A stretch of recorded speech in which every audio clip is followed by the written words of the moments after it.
Hello guys, how are you all doing? I hope you're all good. Good evening. Welcome to another episode of How to Code in Python. But today we are not. This particular tutorial is not on Python. It's on C program. But I also code in C program. Um, today's problem is based on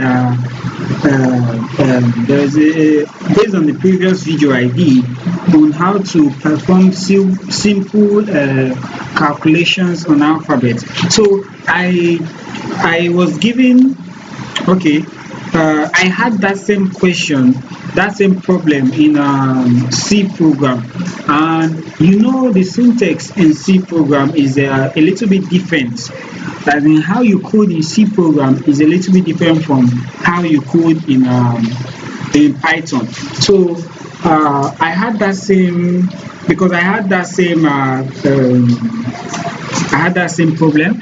I had to come up with an idea on how to make that same program, which is in my previous video, make it in C program. So today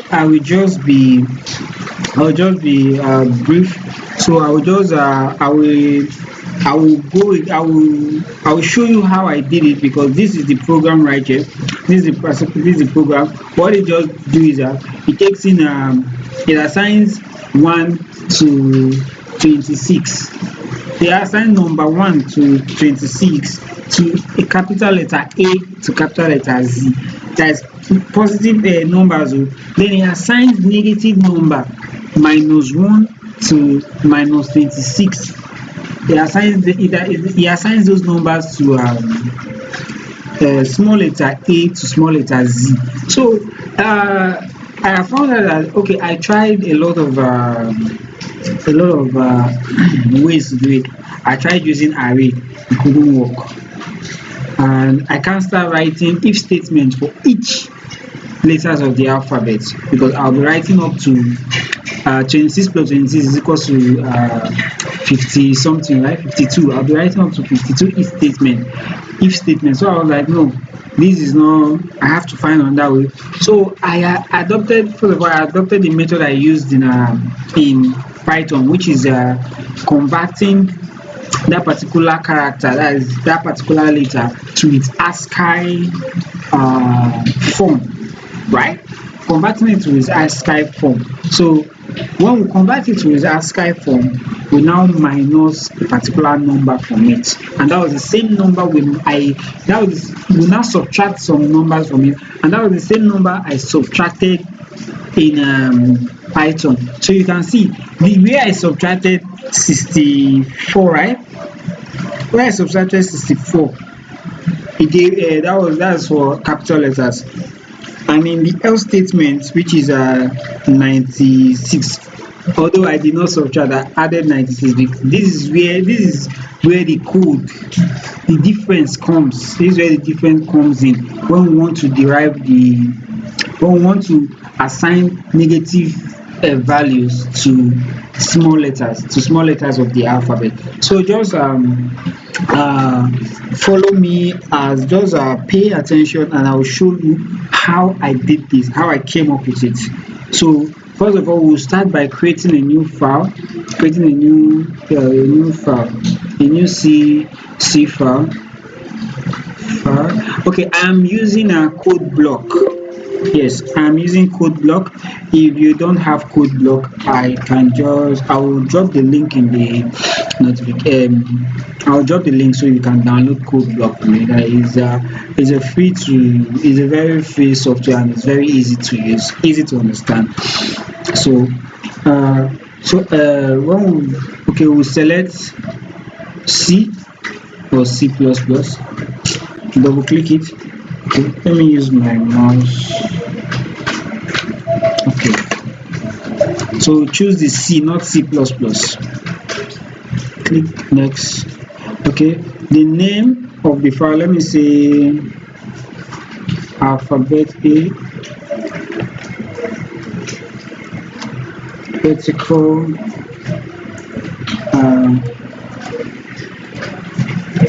calculation, and we're supposed to choose the folder. So you click this button here to choose the folder. So this is my folder, C program from Coolwork. I've already, this is where I save all my files. So if it's the first time, you have to maybe create a new folder anywhere you want and be saving your file there. So I'll just go ahead and click save. Okay, finish. Okay, so this is the work area. This is the area I put my code. So first of all, we'll start by including the studio.h hashtag include studio.h, .h.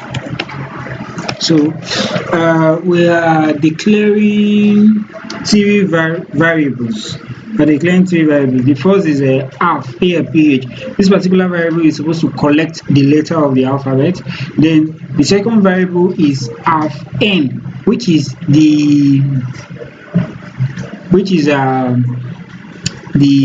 variable for, as in, how would I put it now? Okay, which is the final answer when we perform operation on our values, on our variable, that is our values and the alphabet. Then num is the number that you input, as in the number that you want to add to that your alphabet. Okay, so let's start by, and the first variable is forgotten the int main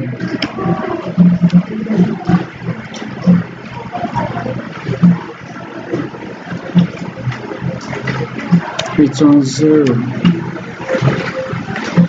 So the first variable char is a char type, char ALPH, right? Then int would be okay, ALPHN and num. Remember, I said num is for the number we are adding to our alphabet, right?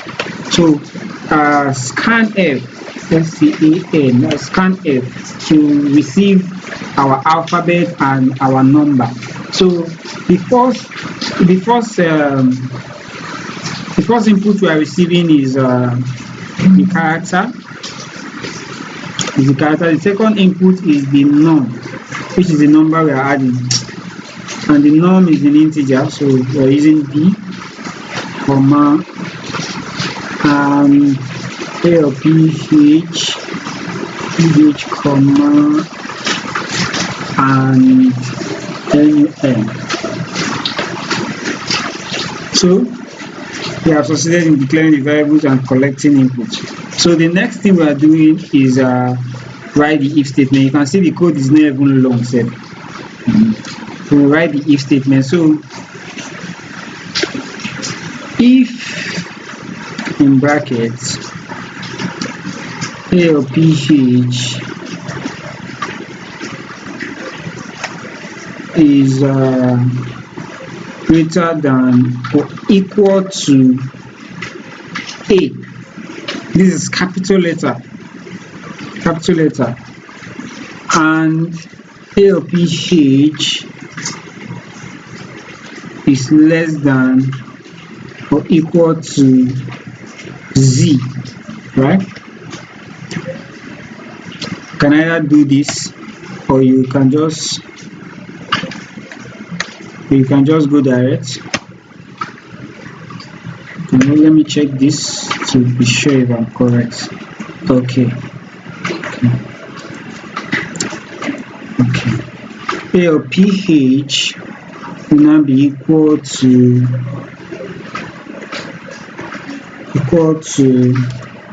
then in bracket int sorry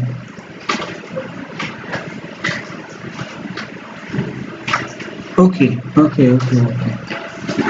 int sorry what is this?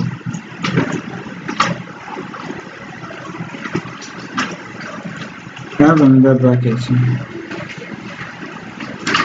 It's AL.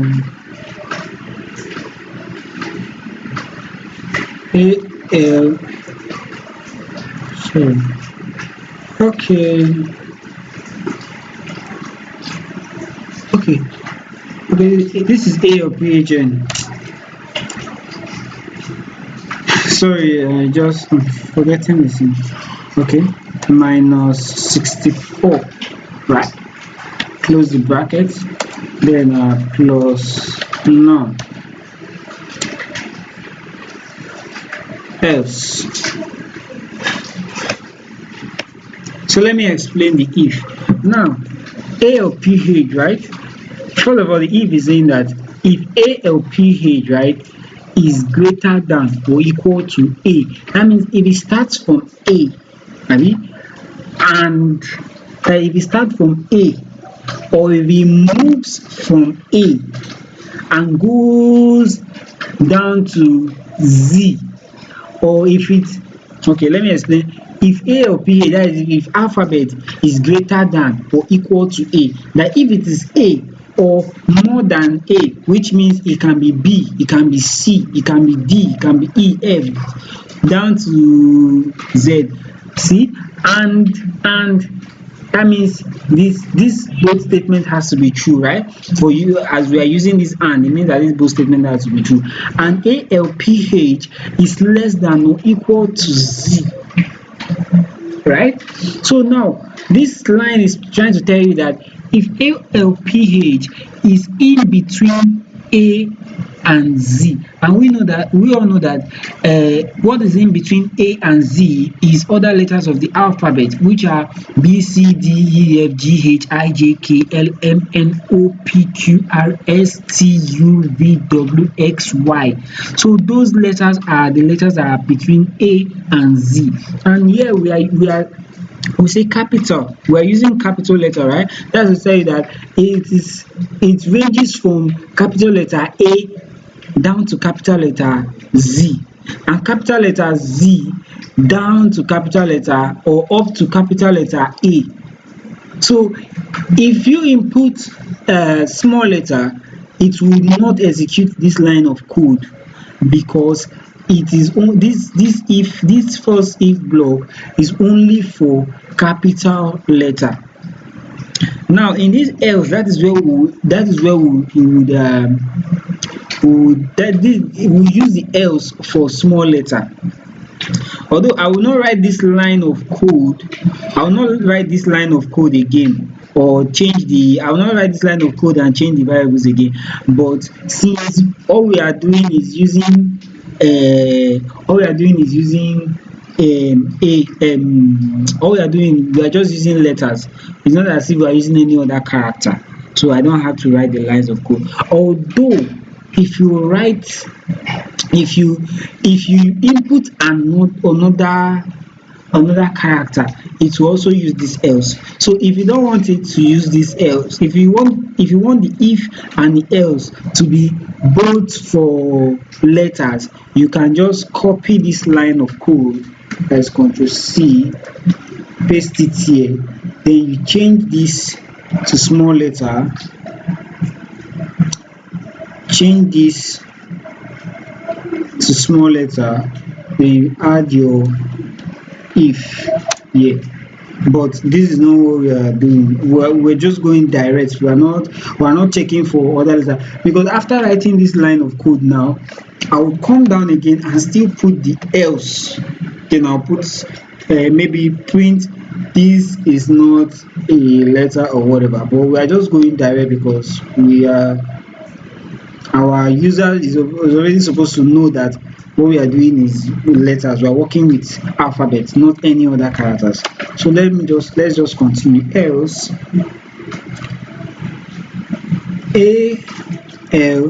ALPHN will be equal to, okay, this is where the magic happens. Int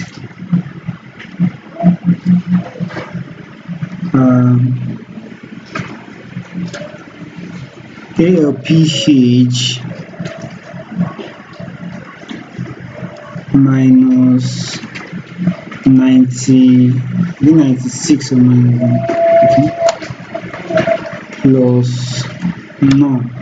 So this will have minus. Let me see. Okay. Oh, this will be plus since we are using minus. So this will be plus. You can do this calculation on a piece of paper. You can say minus 1, right, plus 96. What will they give you? Minus 1 plus 96.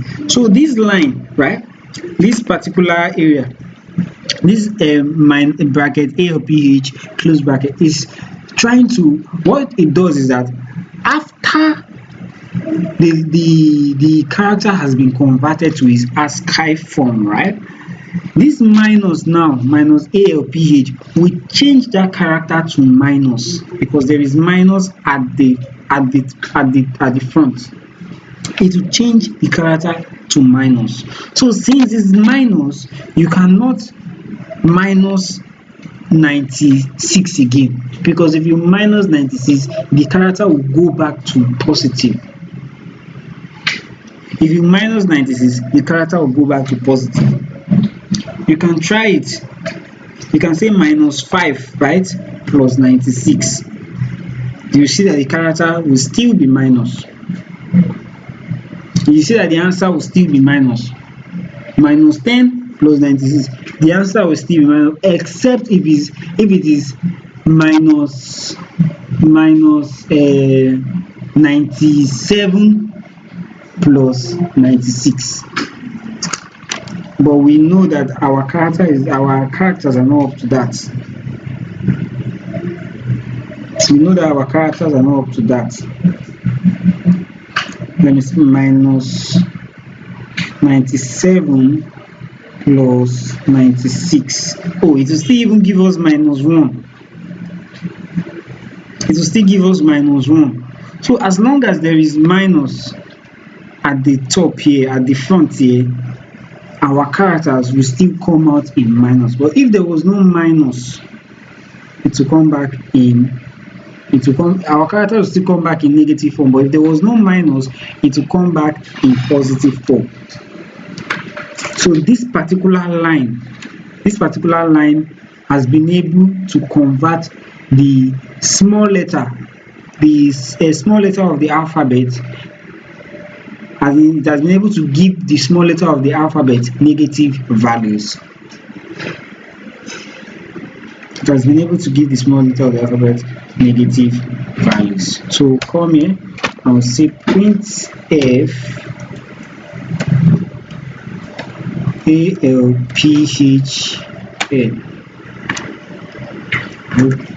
Correct.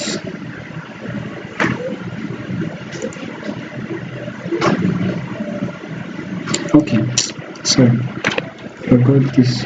I always forget this because I'm not. Python is a very easy to program. It's a very easy programming language. It doesn't require most of all these syntax, all these would I call it constant or inbuilt functions. You can just go direct and print. So that's it. That is how it works. Let's see if it will run. Let's run it. Run. Okay. So we enter capital letter A and 3 to give us 4. A is 1. 1 plus 3 is 4.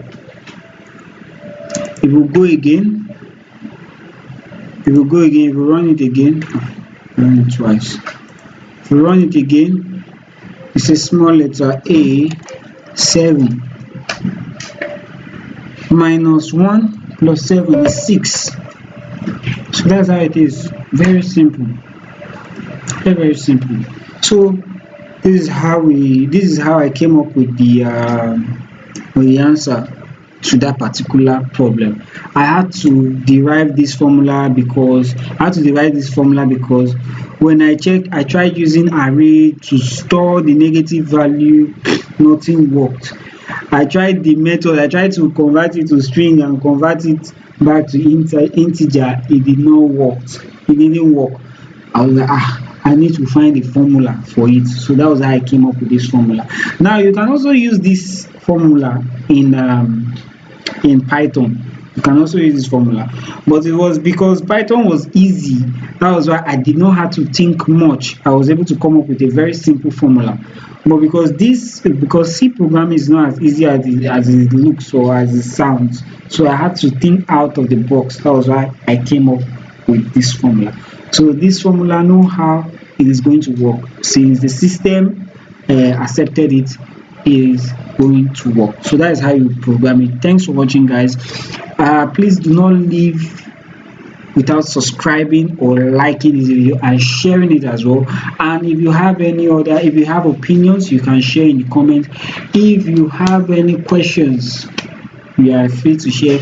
And if you don't understand, just let me know and I will find a way to explain. Just tell me where you don't understand. I'll look for a way to explain it to you. Thank you very much. Thanks for watching.